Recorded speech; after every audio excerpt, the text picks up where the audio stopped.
Hi, I'm Julie here with my March budget here at Julie's Rich Life. If you want to skip ahead to the budget numbers, you can do so using the chapters below.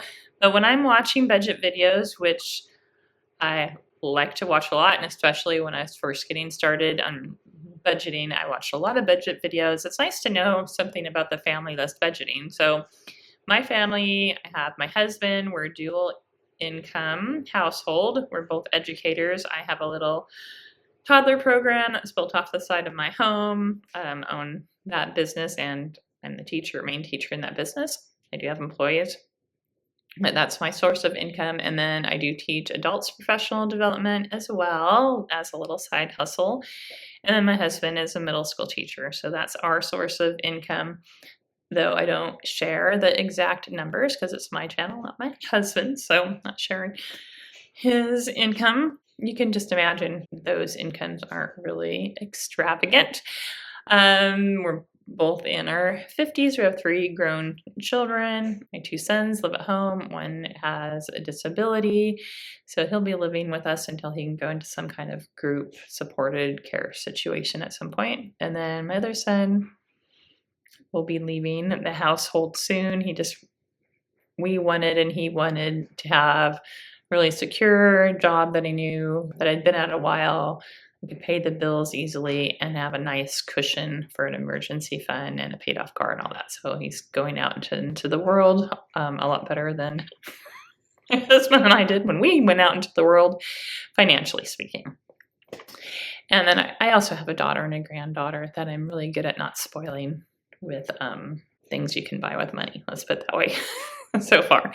Okay, so that's us, but here we'll get into the numbers. So giving, I don't share the exact numbers, but we do give to our place of worship. We have spontaneous giving that we do, and then sometimes we help family out with help. And we just like to have money that if we know someone in need or an organization in need, that we can just know that money is already there in our budget and we don't have to think, well, where is that going to come from? Okay, here's our saving and investing plan for this month. So we do have an emergency fund that we call like our loss of income fund. Just ignore that because that's just something that we don't record here using this app. But we do have this, and I'm not contributing to my simple IRA. I'm focusing more on my Roth IRA, I've decided, but I'm just leaving it there just in case I change my mind about that. We have an educational fund for our granddaughter that she could use for elementary and high school as well as college. And that's the same every month. And then we put money into medical savings that pays for a prescription that's more expensive for a family member. That happens every couple of months. And then we have money going into our house maintenance. So I'm putting more, you may notice, I usually do $350, but I'm doing more this month because we are wanting to redo our bathroom floors because just they actually physically need repair. One has gouges out of the linoleum and one is just coming up loose around the bathtub, and we want to get that taken care of. So hopefully the wood underneath it is okay and doesn't need to be replaced again. And then our countertop, I left a candle burning during Christmas and it melted the laminate. So we just want to replace the laminate. At the same time we do the floors. I'm putting money aside for that. And then our car emergency funds, that's for larger repairs. And then hopefully someday it'll be enough to pay for a new used car should we need one before we become a 1-car family when one of us retires. And then get busy, live and get busy dying. That's for little short trips like regional trips or even possibly trips in the United States. So we are going in April out of town for a few days for a family trip. And so that account will be used to pay for that.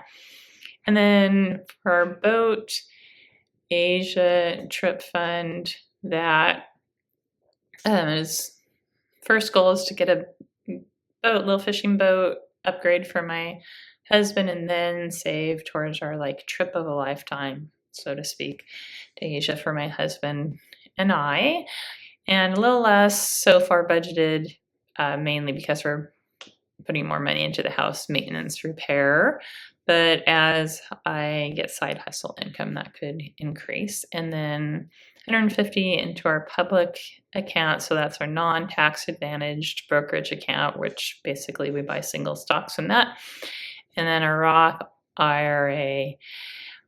That's my Roth IRA. And that, of course, is tax advantage. And I just do index funds in that account. So being an adult, this is basically like the same every month, but we've got property taxes, or water, electricity bill, mobile phone, garbage, and landline, internet.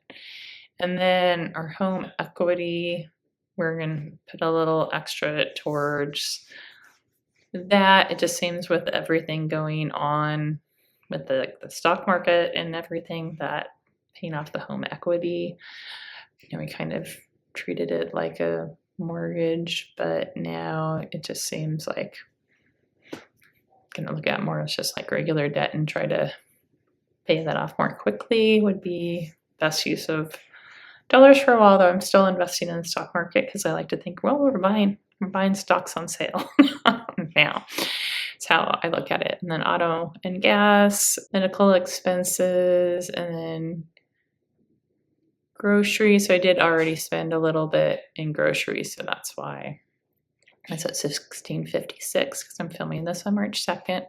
Auto and home insurance is the same. Life insurance, car loan has already been paid. So I may be coming in and altering this dental expenses because I may be having a root canal, or actually a double root canal this month. So we'll see, but that might just come out of my. Actually, it probably will just come out of my medical savings account, so that won't be reflected in the month-to-month budget.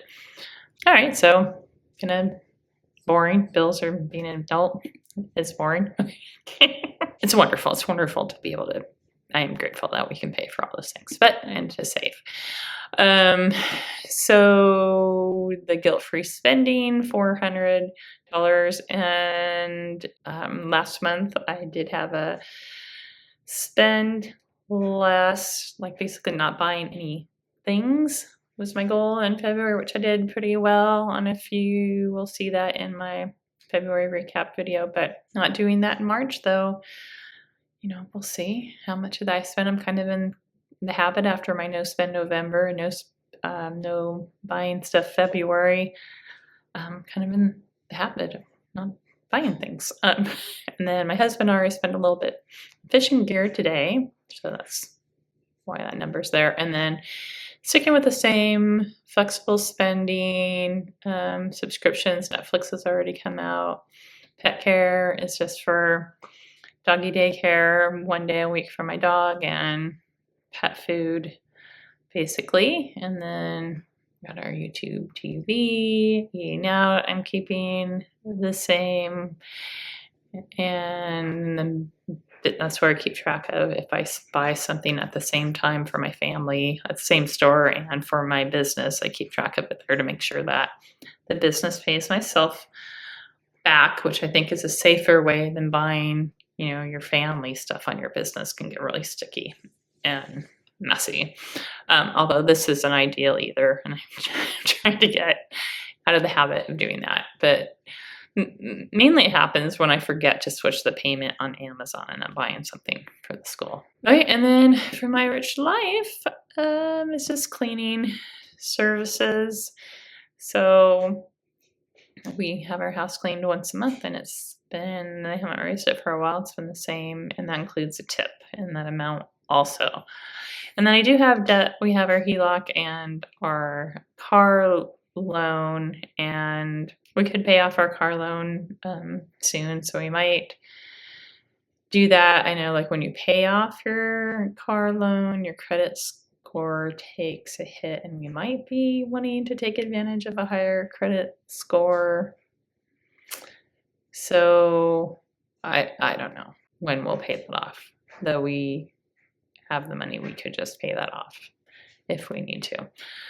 All right, so that's it for March. Have you done your March budget? Are you raising your grocery budget or trying to just be more careful with your spending to keep your grocery budget the same? Have you seen increases in other areas lately? I know gas is just going up and up, and we do use gas, especially when we go out of town. Our electricity, which we pay for our car, is a real expense, and it did just go up like last spring, but that won't go up for a while again, so that's good. All right, well, good luck to all of you making your budget and sticking to your budget. And you can see me in my February recap, and then also I'll be sharing how I did this month, most of my paycheck. I mean, my goal is not to spend any of my paycheck, so I'll be doing that recap soon, and I'll see you in that video. All right, thanks for watching, and take care of yourself. Bye.